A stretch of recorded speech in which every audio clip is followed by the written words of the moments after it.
Le projet de loi spéciale a été adopté à l'unanimité en commission des finances la semaine dernière. Étant donné qu'il s'agit d'une loi de finances, c'est néanmoins le texte présenté en Conseil des ministres que nous examinerons cet après-midi. J'appelle tous les groupes parlementaires à voter ce texte pour 3 raisons. Première raison, dans la situation politique dans laquelle nous sommes, ce projet de loi est incontournable.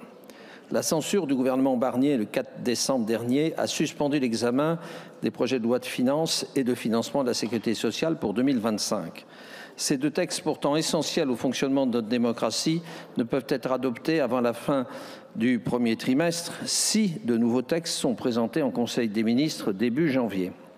Dans ce contexte, la Constitution prévoit en son article 17 que le gouvernement demande d'urgence au Parlement l'autorisation de percevoir les impôts et ouvre par décret les crédits se rapportant aux services votés. Et l'article 45 de la loi organique relative aux lois de finances dispose par ailleurs que le gouvernement dépose un projet de loi spéciale l'autorisant à continuer à percevoir les impôts existants jusqu'au vote de la loi de finances de l'année. Tout est donc prévu pour éviter une rupture dans la continuité des services publics. L'objet du présent projet de loi, c'est l'ajustement, nous permettre d'adopter certaines dispositions en urgence avant le 31 décembre 2024. L'article 1er prévoit la perception des ressources de l'État et des impositions de toute nature affectées à des personnes morales.